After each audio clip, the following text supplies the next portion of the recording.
Bharatiya Janata party प्रधानमंत्री श्री नरेंद्र मोदी जी को OBC समाज और आर्थिक रूप से पिछड़े वर्ग के युवाओं को उनके नेतृत्व में मेडिकल कॉलेज की पीजी और यूजी क्लासेस में एडमिशन देने का निर्णय माननीय प्रधानमंत्री नरेंद्र मोदी जी के नेतृत्व में किया गया है, उसके लिए उनको बधाई देती है और उनका अभिनंदन करती है। ये एक ऐतिहासिक अवसर है कि लंबे समय से देश में समतामूलक समाज की स्थापना के लिए समाज के सभी वर्गों को समाहित करते हुए समरस भारत की रचना को करने के लिए बहुत सारे निर्णय एक लंबे समय से पेंडिंग थे। प्रधानमंत्री जी के नेतृत्व में उनको पूरा करके सरकार ने सामाजिक समरसता का, समतामूलक समाज का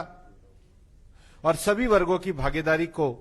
सुनिश्चित करने के जो संवैधानिक दायित्व उनको पूर्ण करने का प्रयास किया है। हम ये भी जानते हैं कि पिछड़ा वर्ग का जो आयोग था उसको संवैधानिक आयोग देने की मांग एक लंबे समय से पेंडिंग पड़ी थी। यूपीए सरकार के 10 साल निकल गए लेकिन उसको संवैधानिक आयोग का दर्जा नहीं दिया गया। माननीय प्रधानमंत्री जी के नेतृत्व में पिछड़ा वर्ग आयोग को संवैधानिक आयोग का दर्जा दिया गया। देश में एक लंबे समय से इस बात की भी मांग पेंडिंग थी कि जो सामान्य समाज के जो गरीब लोग हैं, आर्थिक रूप से जो कमजोर हैं, उनको भी संवैधानिक आरक्षण दिया जाए और इस विषय को भी माननीय प्रधानमंत्री जी के नेतृत्व में 10% आरक्षण आर्थिक रूप से कमजोर सामान्य वर्ग के लोगों को दिया गया। भारत के संविधान में जो सामाजिक, आर्थिक और राजनीतिक न्याय की संकल्पना है, उसको पूरा करने का काम माननीय प्रधानमंत्री जी के नेतृत्व में किया गया और इसीलिए मेडिकल कॉलेज में भी ओबीसी समाज के 27% और आर्थिक रूप से पिछड़े वर्ग के विद्यार्थियों के लिए भी 10% आरक्षण की बात की गई। और इस बात को कहते हुए भी संतोष होता है कि माननीय प्रधानमंत्री जी के नेतृत्व में जो हमारी जिस प्रकार से ये सरकार चली है, उस सरकार के अंतर्गत पिछले भी ट्रिपल तलाक का अधिकार दिया गया। ये सब विषय भारत में एक लंबे समय से सामाजिक दृष्टि से, आर्थिक दृष्टि से कमजोर वर्ग के लोग जिस प्रकार से शासन में भागीदारी के साथ साथ विकास के मार्ग पर बढ़ना चाहते थे, सबका साथ, सबका विकास और सबका विश्वास की नीति को लेते हुए सरकार ने दृढ़ता के साथ उस पर कदम उठाए हैं। आज भले ही कांग्रेस कुछ भी कहे, लेकिन कांग्रेस का इतिहास इस बात को दर्शाता है कि कांग्रेस ने 1950 से लेकर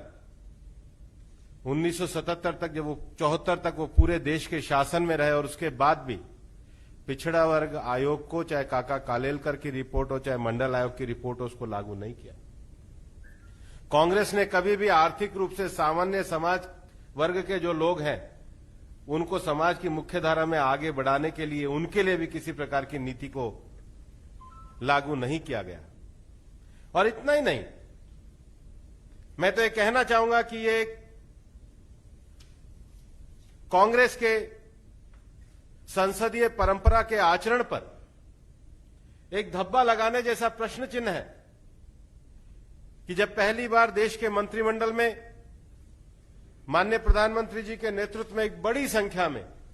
ओबीसी समाज के लोग, दलित समाज के लोग, ट्राइबल समाज के लोग, सामान्य समाज के लोग और सबसे बड़ी संख्या में महिला वर्ग